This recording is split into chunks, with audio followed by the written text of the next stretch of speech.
Urgent! Russian ships to the bottom and equipment to ashes. Putin's army is disgraced. This is something the dictator definitely cannot withstand. Donbas is pushing out the occupiers with powerful kicks. Deadly strikes take them down in no time. After this, the Russians are finally withdrawing their equipment. All this in our episode Hellpoint. Enemy mercenaries are at a dead end. Donetsk region is a nightmare for enemy soldiers. Artillery is working non-stop. The enemy is getting roasted. This video has already gone viral on the internet. The invaders are barely pulling themselves together, but they keep pushing forward. What does the situation look like on the hottest sections of the front right now? All about this in just a moment. They were stopping the Russians even before the truce. During the truce. Nothing was stopping them. They kept moving as they were. They are hitting them even now.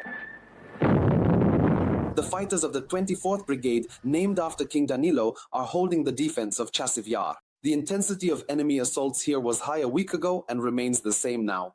And although the city itself is already a complete ruin, the Russians are trying to pass through it to open new directions and thus new cities for, so to speak, liberation. The enemy is firing at rear cities such as Kostiantynivka, Drushkivka, Kramatorsk, Kostiantynivka, suffers especially.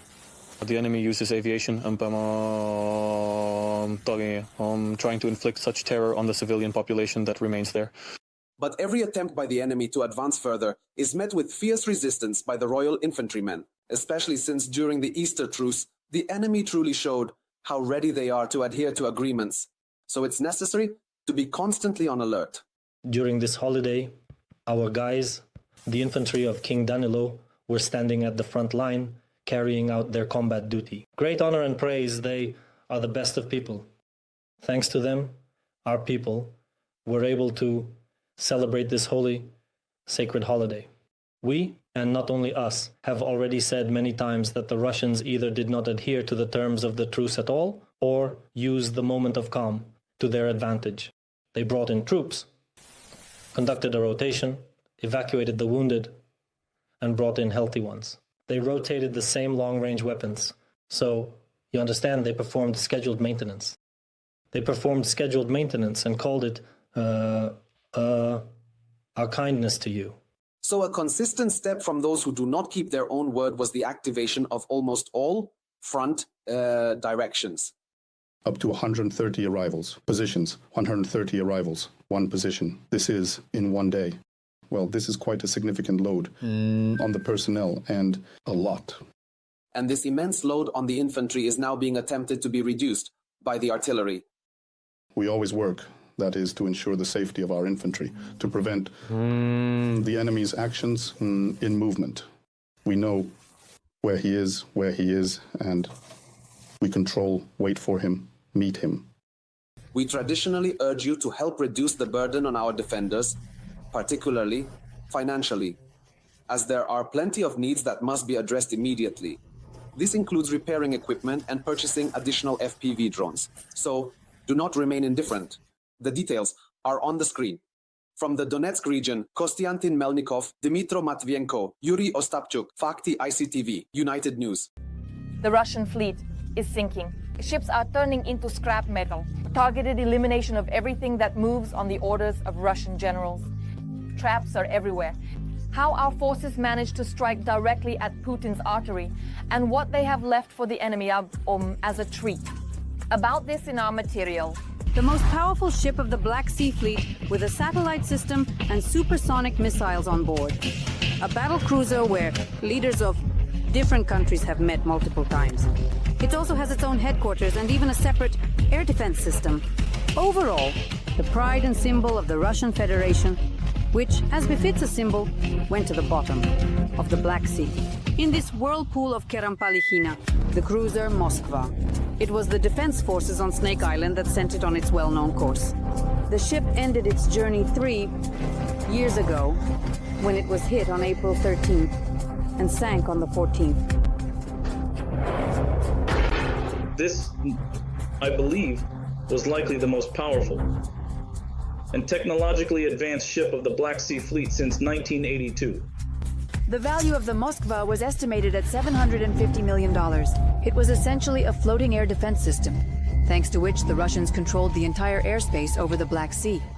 The destruction of the Moskva allowed for the liberation of Snake Island and the unblocking of maritime trade routes. They used it as a command ship. That is, it could actually accommodate to about 50 to 60 staff officers, and they could manage these ships' aviation and marines. For this, it had special communication equipment. How many sailors died on board is unknown. The sunken cruiser continued to send greetings from the depths for a long time, as civilian sailors in the middle of the sea found rusty oars and leaky life rafts. Probably out of the 500 Russian crew members, someone did try to swim out, although Mr. Andriy is sure that they were already in trouble even before the missile strikes. The weather was so stormy that a significant number of the crew simply fell seriously ill. None of the air defense systems were working, and these missiles simply hit the ship. Thus, the Black Sea monster ended up as a broken plastic toy, unwanted in the middle of the Black Sea. Although even from the seabed, it has already acquired a new status, officially, as an underwater, the cultural heritage of Ukraine. Russian warship became famous in March with a record million-copy circulation. It spawned hundreds of now historical memes, became the hero of exhibitions, museums, and films. All with the main thesis, Ukraine built Moscow.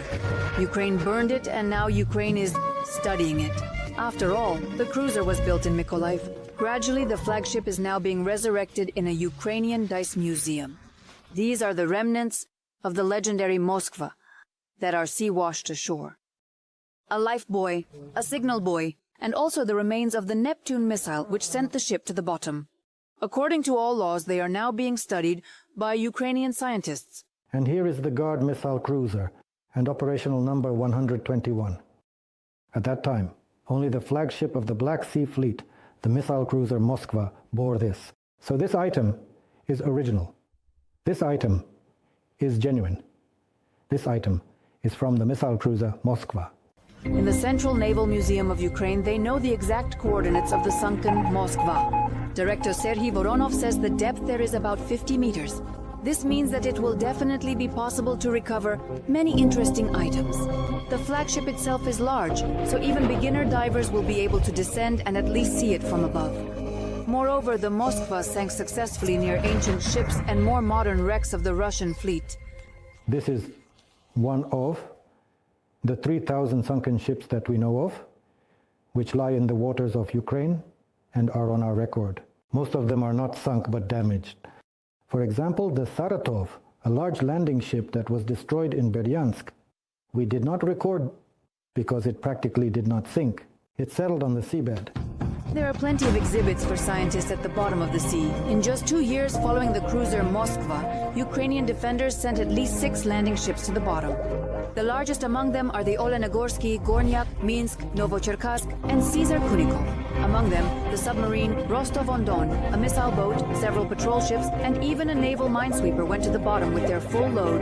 In the 24th year, the defense forces somewhat accelerate the squadron's departure from Crimea when ATAC MS strike the missile ship Cyclone. After this, the Magura drones take out smaller boats one by one, and eventually, the General Staff report highlights the figure: 29 Russian naval units destroyed. Can we somehow say that 15 serious ships remain? Well, yes, about a dozen and a half.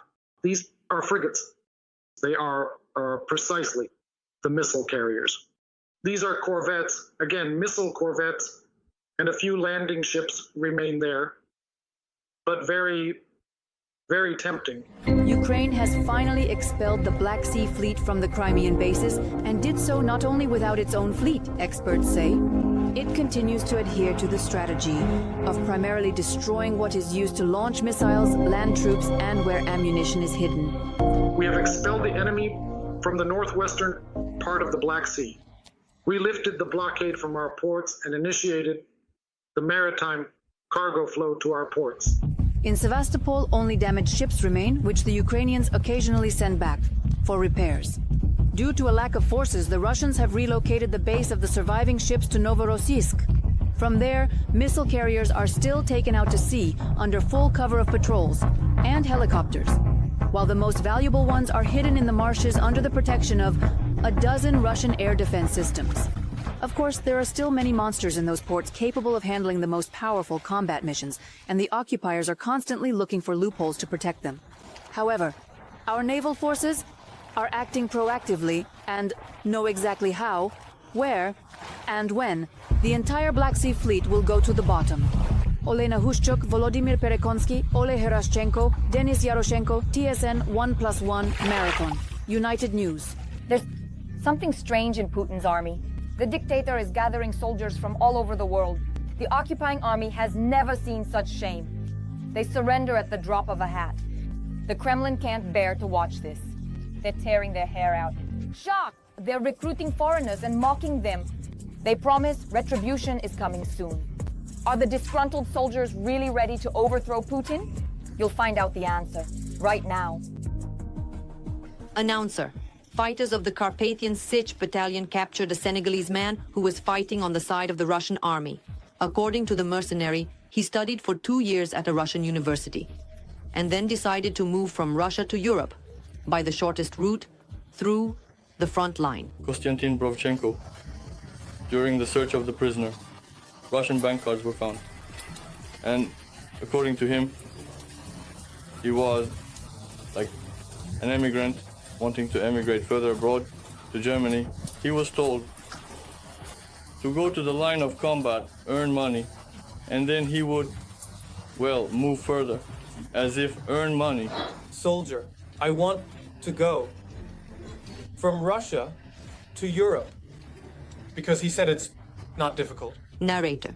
Russians are burying foreign mercenaries by the thousands in Ukrainian black soil. Investigative journalists, thanks to social networks and data leaks, are constantly identifying more and more Kremlin defenders. The publication Important Stories has uncovered the names of 1,500 individuals from 48 countries around the world. The media obtained access to the data of the Unified Medical Information Analytical System.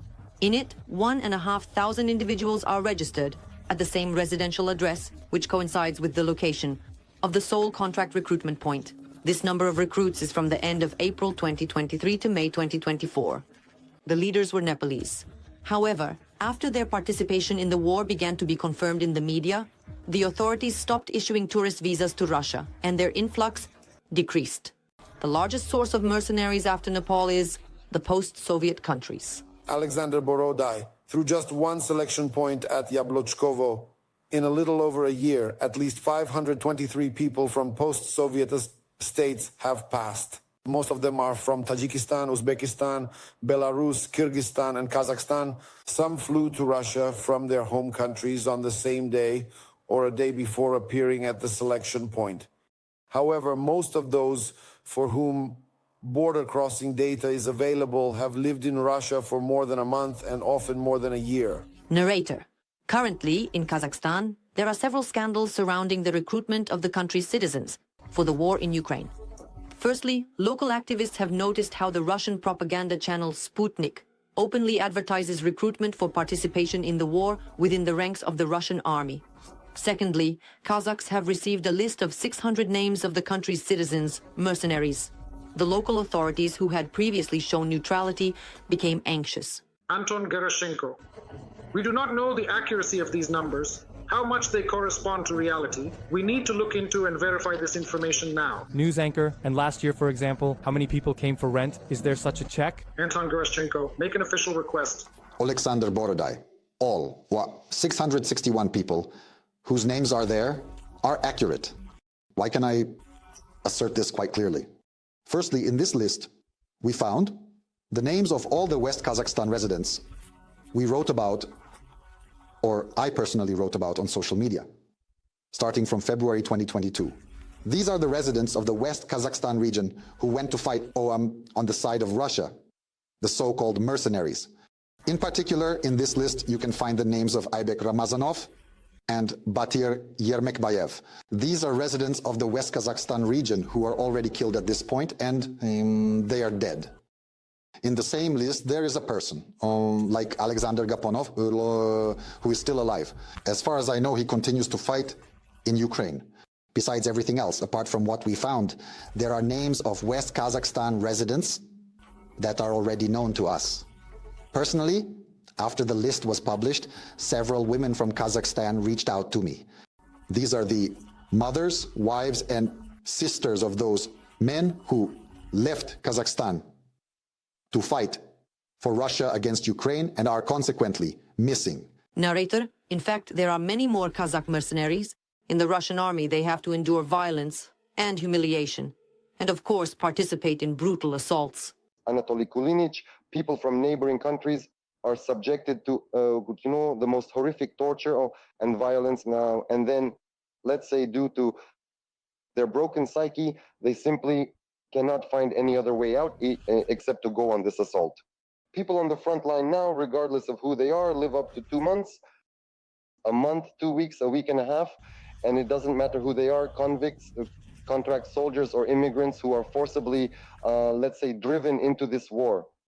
The list I published, I Want to Live, includes more than 800 people.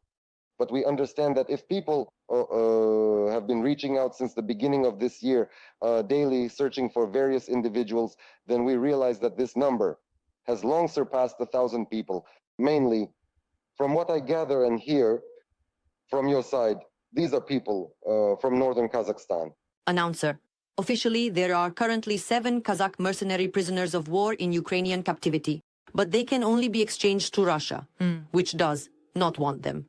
The prisoners do not want to return to their homeland. Alexander Borodai, none of them want to return to Kazakhstan. It's understandable because according to Kazakh laws, specifically the Criminal Code of the Republic of Kazakhstan, there are 2 articles in the Criminal Code that provide punishment for going to fight in Ukraine. There is an article on mercenarism and an article on participation in foreign armed conflicts.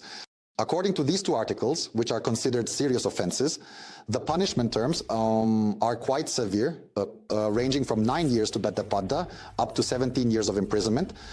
Therefore, it's not surprising that all these people, mercenaries with Kazakh passports, who fought for Russia and were captured, do not want to return to Kazakhstan. There's nothing surprising about it. And it's also not surprising that they want to return to Russia. I don't know how much they want to go back to war, but they definitely want to obtain Russian citizenship. Announcer. This mercenary from Kyrgyzstan also fled to Russia for the promised citizenship. He fought for half a year, but when he returned home, he was detained. The court sentenced him to 10 years in a penal colony with a 3-year suspension. The mercenary fled to Russia. Announcer, Kyrgyzstan is one of the leading countries globally from which people actively, willingly, eagerly, and enthusiastically go to fight in the ranks of the Russian army. After Russian security forces brutally mistreated migrants in a bathhouse, the local authorities finally noticed and shut down the recruitment channel. It turned out to be the Russian house. The Kyrgyz detained the Russian woman Natalia Sekerina until mid-June. She represented Rosotrudnichestvo in Ukraine. Along with her, an employee of the Osh City Hall ended up in Donbas in the detention center. They are accused of recruiting mercenaries for the war in Ukraine, on the side of Russia. The names of 2 other detainees have not been disclosed. The problem for mercenaries from neighboring countries is also that by being tempted by a Russian passport, they automatically become Russian citizens for the Russians, with corresponding oath of obligations. And all other countries connected to Russia by partnership agreements essentially have to extradite their own citizens to Russia.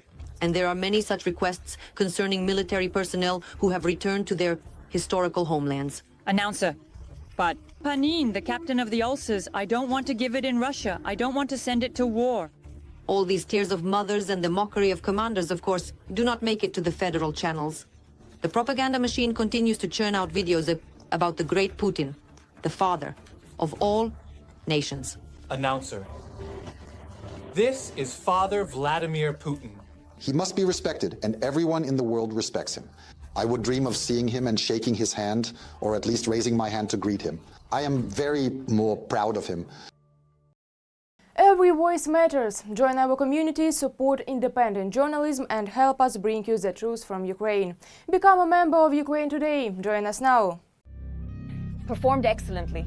Putin's army is specifically reeling after powerful strikes by Ukrainian drones. Fierce fighting between Chasiv Yar and Toretsk. The enemy is attacking on all flanks. However, the defeat of the occupiers is inevitable. The Ukrainian armed forces have one stance: let them dry their oars. How ultimately is it possible to break the meat waves of the occupiers and liberate Ukrainian lands step by step? All the details in our report right now. They strike the enemy infantry and also their hideouts. Near the pilot's shelter, there is an antenna. The shelter has already been targeted and destroyed. Now we need to target the antenna to completely destroy their defense. And the equipment that the occupiers use to try to assault the positions of our defenders. The FPV drone operators of the renowned 93rd Brigade Kholodny Yar, who are currently holding positions between Chasiv Yar and Toretsk, go on duty, despite declared and undeclared ceasefires, because they know the treacherous enemy they are dealing with. We work around the clock. It's round the clock. They roam, both during the day and at night. In the lowlands, they roam more, where there's elevation, where we can easily reach, where we can easily see with our eyes. The eyes immediately transmit to the control panel. The panel transmits to us, and we immediately take off. Despite the Easter truce announced by the Russian dictator, enemy infantry tried to break through the defense of Ukrainian defenders on almost all fronts. The area of responsibility of the Kholodny Yar fighters is no exception, although the intensity of the assaults has somewhat decreased. They might launch an assault or once a day, or like here on our front, then a few hours later on the right flank with our neighbors, or there on the left flank. And as usual, the Russians try to shell all the roads to disrupt the logistics of the defense forces. Mostly it's the drones that are a nuisance, and mostly it's the fiber optics. Fiber optic drones are not affected by electronic warfare, so dealing with them is extremely difficult. It's either shooting them down with firearms, like, I don't know, if I see them. It's better not to see or hear them, not to encounter them. It's better not to encounter these drones, because the consequences are too serious, says Lutye's comrade, the Kholodny Yar member, Rai Hori. Just recently, in an adjacent unit, literally, like, 3 or 4 days ago, an FPV drone flew in. The guys were on their way to a shift, but they didn't make it. Previously, it was used more or less on equipment, on such more important targets. Now they launch it anywhere, into shelters, into infantry, and into antennas. So it doesn't necessarily have to be some kind of equipment. In fact, there's the greatest need for equipment now, because vehicles in war are consumables. So the fighters have started a fundraiser to repair damaged vehicles. We urge you to support them with a donation, especially since it would make a great gift for the occupier Hunter Lutye, who celebrated his 27th birthday Orisan on the day of our filming. How do you feel about celebrating your birthday? It's usual. It's been normal for the 3rd year now. You know, if today I get lucky and hit a significant target, it will be the best birthday one can have during a war. So don't be indifferent. Support Lutye and the Kholodny Yar fighters with a donation. The details are on the screen. From the Donetsk region, Kostiantin Melnikov, Dmitro Matvienko, Yuri Ostapchuk. Facts ICTV, United News. That's quite a bomb. If it's launched, the impact force will cover half of the globe. China has prepared an explosive surprise. A bold step has already been taken. The whole world is frightened. It has also affected Russia. Where could the new development be headed? We will tell you all about this in our upcoming report. The Chinese authorities managed to test an experimental hydrogen bomb weighing 2 kilograms. As reported by the South China Morning Post, the bomb did not contain nuclear components, but it can realistically trigger a reaction capable of covering a large area with thermal impact. The developer of the new bomb is the Naval Forces Institute. Thermobaric weapons are used very rarely in the Navy. A fireball with a temperature above 1,000 degrees Celsius. The device uses magnesium hydride, a chemical compound that can store significantly or more hydrogen than in cylinders. When activated by a conventional explosive, it decomposes, releasing hydrogen, which ignites immediately, distinguishing it from similar charges based on TNT. The flame lasts 15 times longer. The Chinese Hydrogen bomb is not a thermonuclear weapon. It is largely a chemical, conventional weapon, like all common munitions, ranging from a TNT to gas fuel. It can be classified as one of the types of thermobaric munitions. Thermobaric munitions are dangerous under certain conditions, especially in enclosed spaces. Initially, this development was intended for delivering hydrogen to remote areas where it can be used in fuel cells to produce clean energy and heat. The novelty of the Chinese is that they have identified, discovered, and isolated a new technology for binding this hydrogen as a working substance, an explosive substance. Now they can, well, not just with the bomb itself, it can be shared. The question is precisely the technology of saturating magnesium hydride with hydrogen. And any country can try this option of thermobaric weapons. Chinese engineers believe that this new weapon can be adjusted for specific tasks. What tasks are being referred to? And why has China decided to take this step right now? The developer of the new bomb is the Naval Forces Institute. Thermobaric weapons are used very rarely in the Navy. The Chinese consider coastal states, both small and large, as their main adversaries. That is, starting from mainland China's claims on island China on Taiwan for a war with which the Chinese are evidently preparing, and ending with a whole series of open or not so open conflicts in the northern part and generally in the Asia-Pacific region. In 2024, the PRC tested an intercontinental missile for the first time in 44 years. The missile flew approximately 12,000 kilometers. The missile forces launched an intercontinental ballistic missile with a dummy warhead into the open sea in the Pacific Ocean. The missile fell in the expected maritime areas. This test launch is a routine procedure in our annual training. It complies with international law and international practice and is not directed against any country or target. Secret documents from American intelligence mentioned Beijing's successes in developing intercontinental missiles that can bypass Washington's missile defense system. Similarly, in 2024, China tested the latest classified sixth-generation fighter jet. The prototype successfully completed its first flight, accompanied by the Chinese fifth-generation fighter J-20. Now it has not only caught up with its, so to speak, ideological and technological predecessor, but has surpassed and left it far behind. This applies to the aviation component, ground forces, and the Navy. China is actively strengthening its nuclear arsenal. In 2023, China had approximately 500 warheads. By 2030, this number could double. In recent years, Chinese developments of landing ships, or landing barges as they even call them, with a floating bridge. That is, several of these ships not only carry troops on board, but also deploy a bridge to the shore, bypassing the immediate coastal strip. So obviously this is primarily not just a hint, but a direct indication towards Taiwan.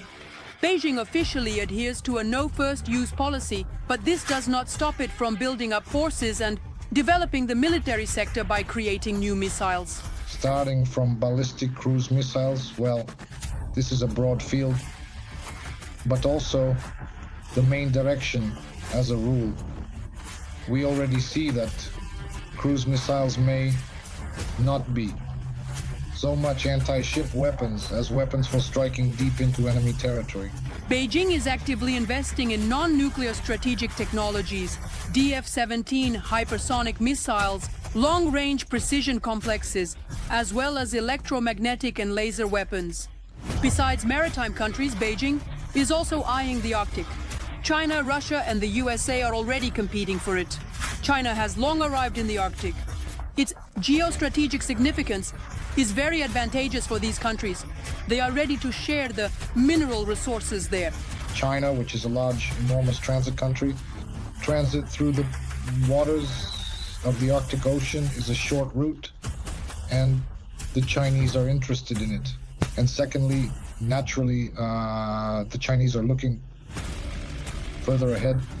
The Chinese are looking at resources in coal and hydrogen, primarily in the Arctic zone. Well, at the very least, they want their piece of the Arctic too. Now Beijing has turned its attention to Russia. They understand that the Russian Federation is weakened by the war in Ukraine. This opportunity cannot be missed. After the Amur, which Putin easily gave to Xi Jinping, other East Russian territories might follow. China is armed and determined, and Putin understands this. That's all from me for now. I was with you, Darina Hutsakalo. Even more hellish news from the front in our next broadcast. In the meantime, don't forget to subscribe and like. See you.